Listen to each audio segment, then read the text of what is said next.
এই সন্দীপ ঘোষ যে প্রভাবশালী সেটা অনেকে বলছেন, প্রাক্তন কর্মী তারক চ্যাটার্জি থেকে শুরু করে সবাই। এটা শাসক দল জানতো না? তদন্ত চলছে, এই সময় কিছু আমার বলা উচিত হবে না। আফসার খান কতটা প্রভাবশালী? আমি জানি না কে আফসার খান, তাকে ভালো করে আমি চিনি না। আমি কাশীপুর বেলগাছিয়া বিধানসভা কেন্দ্রের এমএলএ 2.5 বছর হয়েছি, ওখানে সবাইকে আমি ভালো করে চিনি না। চন্দন লোহ, ক্ষমা লোহর নাম শুনেছেন? চন্দন লোহ আমাদের পার্টির সক্রিয় কর্মী, ক্ষমা লোহকে আমি চিনি না। চন্দন লোহ এবং ক্ষমা লোহ যে দোকানটা চালান, সেই দোকানটা চেনেন? আরজিকর হসপিটালের মধ্যে একটা দোকান আছে, আপনি আমাকে প্রশ্ন করছেন কেন? তার যে সন্দীপ ঘোষের নাম নিয়ে, মমতা বন্দ্যোপাধ্যায়ের নাম নিয়ে যে প্রভাব প্রতিপত্তি দেখাচ্ছে, আপনার কাছে কোনো প্রমাণ আছে? আরজি করে যে মেডিকেল বর্জ্য নিয়ে প্রশ্ন উঠছে বারবার। হ্যাঁ, আরজি করে আবার পুরোটাই তদন্ত চলছে, আপনি আমার কাছে এসে প্রশ্ন করছেন কেন? আপনি শাসক দলের প্রতিনিধি বলবেন? শাসক দলের প্রতিনিধি মানে আমি সব প্রশ্নের জবাব তো দিতে বাধ্য নেই। যখন একটা তদন্ত চলছে, সিবিআই তদন্ত চলছে, তখন আপনি মিডিয়া ট্রায়াল করছেন কেন? আপনারা কি জানতেন যে এই ধরনের দুর্নীতি চলছে? জানার কথা নয়, আমি আরজি করে অ্যাডমিনিস্ট্রেটিভ বডির মেম্বার নয়, আর আমি আরজি করে রাজ্য স্বাস্থ্য দপ্তরের কোনো আধিকারিক নয়।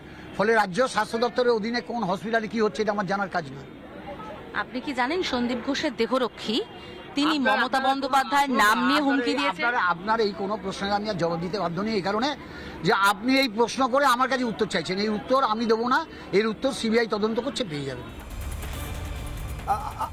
আক্তার বাবুর কাছে যাওয়ার কাছে দেখলেন তো সজলদা, রিয়াকশনটা দেখালাম।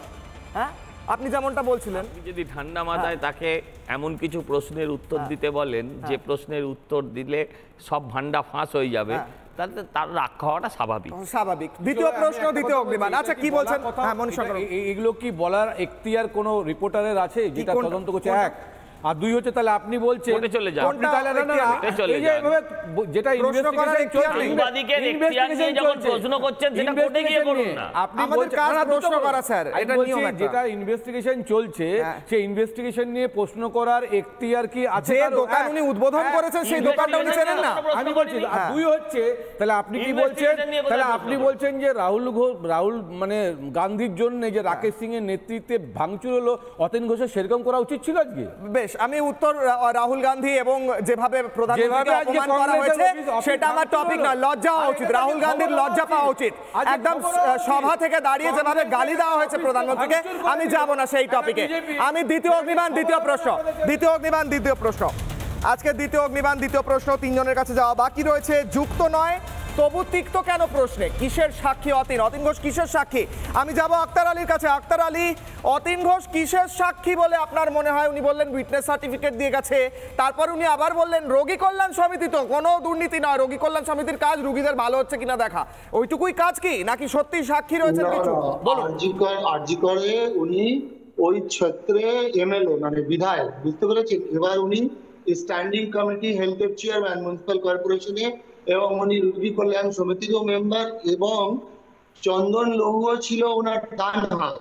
এবার চন্দন লৌহ আর আফসার আলী খান ওর আরজি করে ঢোকানোর আগে ওনার নিজে বডিগার্ড ছিল আফসার আলী খান। আফসার আলী খানকে উনি আরজি করে নিজে ঢুকিয়েছিলেন যাতে তোলাবাজি করা যেতে পারে, এবং আফসার আলী খান কি তোলাবাজি করেছে আপনারা সকলেই জানেন। আমি মিডিয়ার কাছে বারবার আনিছি, পার্কিং থেকে নিয়ে ক্যাফে চালানো থেকে নিয়ে সবকিছু। ইভেন যত আরজি করে মানে ওয়ালে বাইরে যত দোকান আছে না, তাদের কাছ থেকে যেরকম আপনি সিনেমা দেখেছেন না হপ্তা ওসুলি করে, আফসার খান সেগুলো করতো, সে টাকাগুলো ওনার ওখানে পৌঁছে দিত। আফসার আলী খান আর অতীন ঘোষ মহাশয়ের মধ্যে একটা ডাইরেক্ট রিলেশন, এবং ওনার একটা সিকিউরিটি কোম্পানি আছে, ওই কোম্পানি থেকে কিছু যখনই আরজি করে ভ্যাকেন্সি হতো, উইদাউট এনি নোটিস ডাইরেক্ট লোক ঢুকে যেত, সেটাতেও গুচ্ছে গুচ্ছে টাকার লেনদেন হতো। আমরা তো ডেপুটি সুপার ছিলাম, আমাদের কাছে লোক রিপোর্ট যখন করতে আসতো তখন বলতো হ্যাঁ আমার কাছ থেকে 2 লাখ টাকা নিয়েছে, হ্যাঁ আমার কাছ থেকে 2.5 লাখ টাকা নিয়েছে। আপনি হিসাব লাগান কি ওনার কোম্পানি থেকে আরজি করে সিকিউরিটি কেন আসতো। এক্স সার্ভিস রিসেটেলমেন্ট সোসাইটি বলে একটা কোম্পানি আছে ইয়ারে, তারা সিকিউরিটি সাপ্লাই করতো, সেখানে ওনার কি রোল ছিল এটা প্রশ্ন ওনাকে করা উচিত। ওনার একটা গ্লোবাল বলে একটা সিকিউরিটি কোম্পানি আছে, সেটার আরজি করের সঙ্গে কি সম্পর্ক? যদি এটা স্ট্যান্ড হয়ে যায় না তাহলে ওনাকে জেলে যেতে হবে। বেশ, আক্তার বাবু, আমার একটা সিম্পল প্রশ্ন, তারপর আমি যাব সম্পাদী এবং আমার সঙ্গে রয়েছেন ডক্টর জিষ্ণু।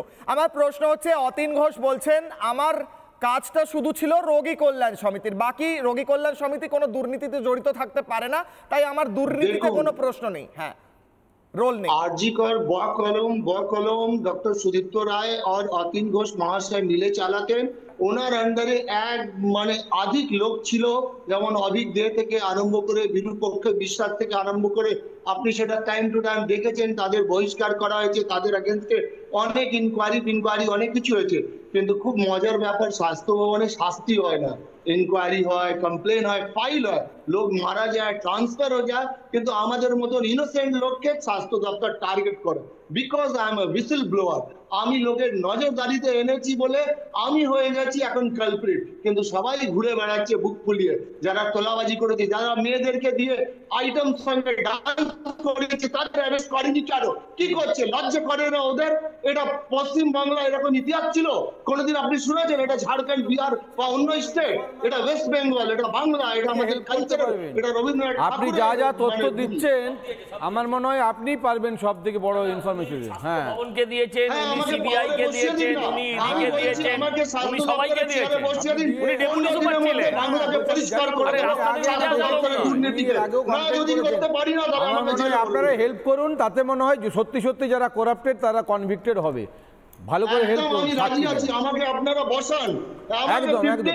না, সাক্ষী যে কেউ দিতে পারে, তার জন্য ডেপুটি সুপার হতে হয় না। যদি কেউ থাকে, যখন উনি জানালেন ওনার বিরুদ্ধে ব্যবস্থা নেওয়া হলো, যাদের বিরুদ্ধে জানালেন তাদের বিরুদ্ধে নেওয়া হলো না।